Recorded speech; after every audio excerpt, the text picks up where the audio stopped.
Soma Bibiliya.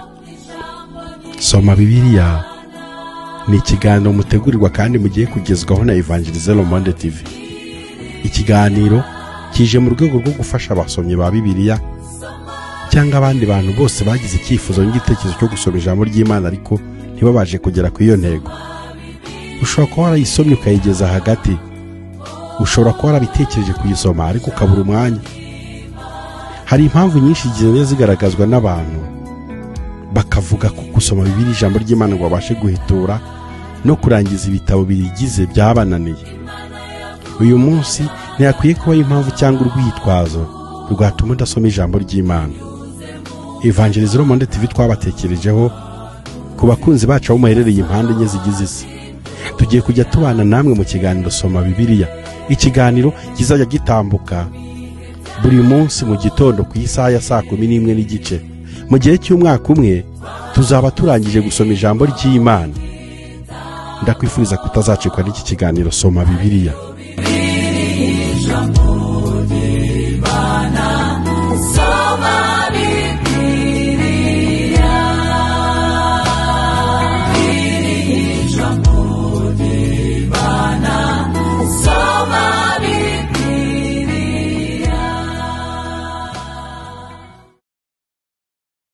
Soma Bibiliya, umunsi wa 4.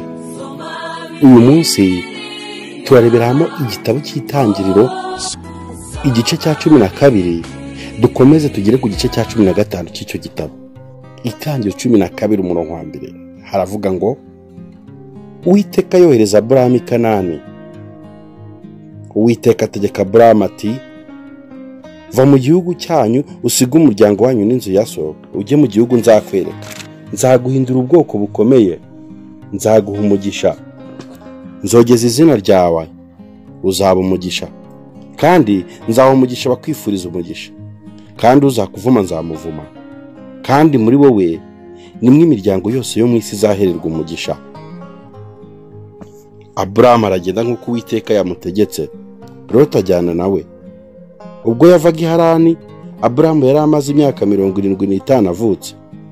Aburahamu ajyana Sarayi umugore we na Loti umuhungu wabo n'ubutunzi bwose bari batunze n'abantu baronkeye i Harani bavanwayo no kujya mu gihugu cy'i Kanani. Kanani ubwaho niho basohoye. Aburahamu anyura muri icyo gihugu agera ahitwa i Shekemu, ahari igiti cyitwa umweloni cya More. Muri icyo gihe umunyakanani yari muri icyo gihugu. Uwiteka abonekera Aburahamu aramubwira ati, urubyaro rwawe nzaruha iki gihugu. Yubakira igicaniro Uwiteka wamubonekeye. Ava yajya ku musozi w'iruhande rw'iburasirazuba bw'i Beteli, abamba ihema rye. Beteli iri iruhande rw'iburasirazuba, Beteli iruhande rw'iburengerazuba, na Ayi iruhande rw'iburasirazuba. Yubakira Uwiteka igicaniro, yambaza izina ry'Uwiteka. Aburahamu akomeza kugenda yerekeje Negebu. Aburahamu na Sarayi bajya muri Egiputa. Inzara itera muri icyo gihugu.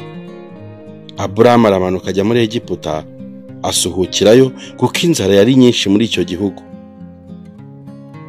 Ari bugufi bwo gusohora muri Egiputa, abwira Sarayi umugore we ati, dore nzi yuko uri umugore w'igikundiro, nuko abanyegiputa nibakubona bazavuga bati, uyu ni umugore we, maze banyice nayo bagukize.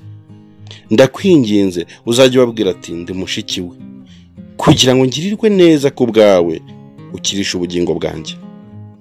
Aburahamu ageze muri Egiputa, bareba ko umugore ari mwiza cyane. Abatware ba Farawo baramureba, baramushimira. Wa mugore ajyanwa kwa Farawo. Agira Aburahamu neza ku bwa Sarayi, kandi yari afite intama n'indogobe z'ingabo n'abagaragu n'abaja n'indogobe z'ingore n'ingamiya. Uwiteka anisha Farawo n'inzu y'ibyago bikomeye, amuhora Sarayi umugore wa Aburahamu. Farawo ahamagaza Aburahamu aramubaza ati, icyo wangiriye iki ni iki? Kutambwira yuko ari umugore wawe? Ni iki cyatumye umbwira ko ari mushiki wawe, nanjye nkamwenda nkamugira umugore wanjye? Nuko ngo uyu mugore wawe mujyane wigendere. Farawo amuha abantu bo kumuherekeza, bamuherekezanya n'umugore we n'ibyo yari afite byose. Aburahamu na Loti baratandukana. Aburamu avana muri Egiputa n'umugore we n'ibye byose, na Loti ajyana nawe bajya i Negebu. Aburamu yari afite ubutunzi bwinshi bw'amatungo n'ifeza n'izahabu. Aragenda ava i Negebu agera i Beteli. Agera aho mbere yabanje kubamba ihema rye hagati y'i Beteli na Ayi. Ahari igicaniro yubatse mbere, Aburamu yambarizaho izina ry'Uwiteka. Kandi na Loti wagendanaga na Aburamu yari afite imikumbi n'amashyo n'amahema. Icyo gihugu nticyabakwiriye kugituranamo, kuko ubutunzi bwabo bwari bwinshi bibabuza guturana. Habaho intonganya z'abashumba b'inka za Aburamu n'iz'aba Loti. Kandi muri icyo gihe Abanyakanani n'Abaferizi babaga muri icyo gihugu. Aburamu abwira Loti ati, he kubaho intonganya kuri njye nawe no ku bashumba bacu, kuko turi abavandimwe. Mbese igihugu cyose nikiri imbere yawe. Ndakwinginze tandukana nanjye. Nuhitamo kujya ibumoso nanjye nzajya iburyo, cyangwa nuhitamo kujya iburyo nanjye nzajya ibumoso. Loti arambura amaso abona ikibaya cyo kuri Yorodani cyose yuko kinese hose Uwiteka atararimbura Sodomu n'i Gomora. Icyo kibaya kugeza i Sowari cyari kimeze nka yango by'Uwiteka nk'igihugu cya Egiputa. Nuko Loti yihitiramo ikibaya cyose cyo kuri Yorodani ajya iburasirazuba, baratandukana. Aburamu atura mu gihugu cy'i Kanani. Loti atura mu midugudu yo muri cya kibaya, yimura ihema rye agera i Sodomu.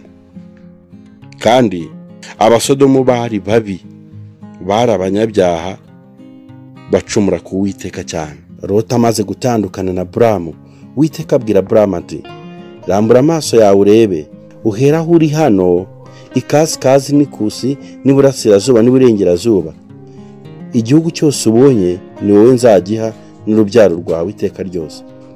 Kandi nzagwiza urubyaro rwawe ruhwane n'umukungugu wo hasi.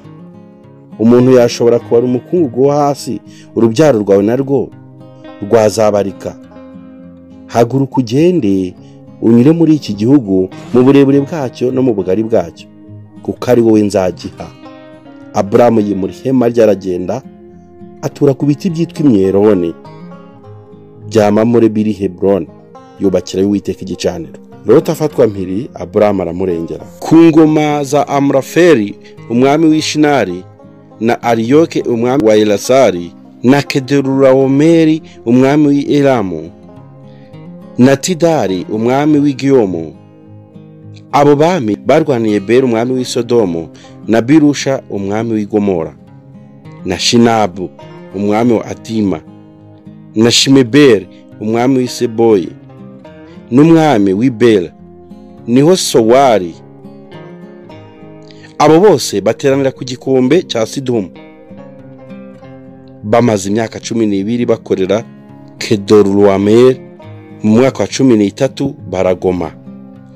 Mu mwaka wa 14 Kedorulawomeri n'abami bari kumwe nawe baraza, baneshereza Abadafa muri Ashiteroti Karunayimu, baneshereza n'Abasuzi i Hamu, baneshereza na Bemi Ishevekiriyatimu, baneshereza n'Abahori ku musozi wabo Seyiri.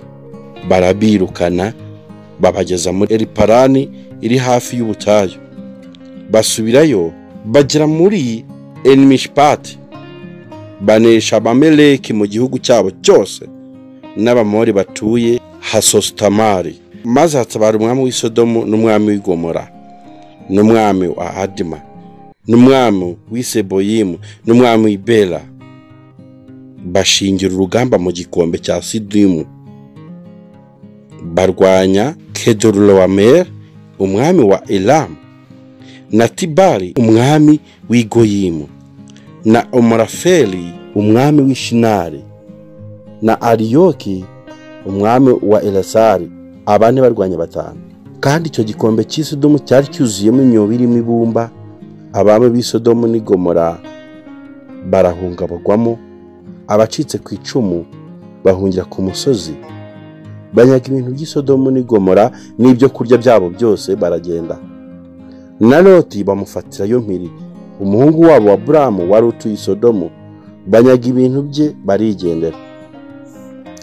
haza umuntu umwe wacitse ku icumu abibwira Aburamu umuheburayo yari atuye mu biti byitwa imyeroni bya Mamure umwomori mwene se wa Eshikoli na Aneri. Aburamu yumvise ko mwene wabo yafashwe mpiri atabarana n'umutware wigishijwe kurwana. Bavukiye mu rugo rwe 318 barabakurikira bagera i Dani. Aburamu n'abagaragu be bigabanyamo imitwe nijoro barabatera barabanesha. Barabirukana babageza i Hoba iri bumoso bw'i Damasiko. Agarura imiryango yose na Loti mwene wabo n'ibye n'abagore nabo n'abandi bantu. Atabarutse avuye gutsinda Kedoromeri n'abandi bami bari kumwe nawe. Umwami w'Isodomu amusanganira mu gikombe Shave. Melikisedeki umwami w'Isalemu azana imitsima na vino. Yari umutambyi w'Imana isumba byose. Amuhesha umugisha. Aburamu ahabwa umugisha n'Imana isumba byose nyir'ijuru n'isi, kandi Imana isumba byose ihimbazwe. Yakugabanishije ababisha bawe. Nuko Aburamu amuha 1/10 cya byose. Umwami w'Isodomu abwira Aburamu ati, mpa abantu ibintu byijyanire. Aburamu asubiza umwami w'Isodomu ati, ndahirishije Uwiteka kumanika ukuboko kwanjye, niwe Mana isumba byose nyir'ijuru n'isi, yuko nazatwara akadodo cyangwa agashumi k'inkweto ko mu byawe, kugira ngo utibwira uti ninjye utungishije Aburamu, keretse gusa wishyura impamba nahaye abagaragu banjye, kandi uhabo twatabaranye umugabane. Aneri na Eshikoli na Mamure bo bajyana umugabane wabo. Aburamu yizera Uwiteka, Uwiteka amusezeranya isezerano. Hanyuma y'ibyo ijambo ry'Uwiteka riza kuri Aburamu mu iyerekwa riti, Aburamu, witinya ninjye ngabigukingira, uzagororerwa ingorane ikomeye cyane. Aburamu aramubaza ati, mwami Uwiteka, uzangororera iki ko ngenda ndi incike, kandi uzazungura urugo rwanjye? Areliyezeri umujyi wa Damasiko ati, dore nta rubyaro wampaye, kandi wavukiye mu rugo rwanjye azaragwa ibyanjye. Maze ijambo ry'Uwiteka riza kuri we riti, uwo si uzaragwa ibyawe, ahubwo uzakomoka ku rukiryi rwawe ni uzabiragwa. Aramusohokana aramubwira ati, rara murebe hejuru ubare inyenyeri niba wabasha kuzibara. Ati, urubyaro rwawe niko ruzangana. Nuko yizera Uwiteka abimuhaniriza no gukiranuka. Aramubwira ati, ninjye Uwiteka wakuvanye muri Uri y'Abakalidaya kugira ngo nzakuraga iki gihugu. Aramubaza ati, mwami Uwiteka, icyamenyesha yuko nzakiragwa n'iki? Aramusubiza ati, endiriza y'inka imaze imyaka 3 ivutse, n'ibuguma y'ihene imaze imyaka 3, n'imfizi y'intama imaze imyaka 3, n'intungura imwe n'icyana cy'inuma. Maze yenda ibyo byose abicamo kabiri, arabyerekeranya, keretse za nyoni nizo atagabanije. Inkongoro zaguga ku mirambo Aburamu akazigurutsa ku kirengarenga. Aburamu asinzira ubuticura, ubwoba butewe n'umwijima wicura burindi buramufata. Uwiteka abwira Aburamu ati, menya yuko urubyaro rwawe ruzabashyitse mu gihugu kitari icyabo. Bazakorera abaho, nabo bazababaza imyaka 400. Nanjye nzaciraho iteka iryo shyanga urabazakorera. Ubwa nyuma bazarivamo bavanyemo ubutunzi bwinshi, ariko wehoho uzasanga abasogokuruza amahoro, uzahambwa ushaje neza. Ubuvivi bw'abazajyaho nibwo buzagaruka ino, kuko gukiranirwa kw'Abamori kutaruzura. Maze izuba rirenze hatakibona, ikomera icuba ry'umuri rwaka, binyura hagati ya bya bice. Kuri uwo munsi Uwiteka asezeranya Aburamu isezerano ati, urubyaro rwawe nguhaye iki gihugu, uhereye ku ruzi rwa Egiputa ukageza ku ruzi runini ari rwo Efurati, igihugu cy'Abakeni n'icy'Abakenizi n'icy'Abakidimoni n'icy'Abaheti n'icy'Abaferezi n'icy'Abarafa n'icy'Abamori n'icy'Abanyakanani n'icy'Abagirugashi n'icy'Abayebusi. Murakoze cyane, tuzakomeza ubutaha.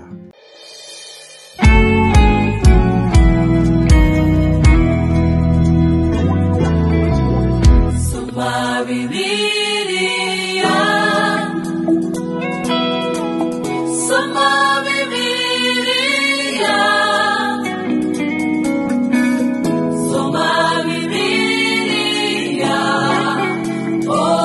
Soma Bibiliya. Soma Bibiliya ni ikiganiro mutegurirwa kandi mugiye kugezwaho na Evangélisez MONDE TV.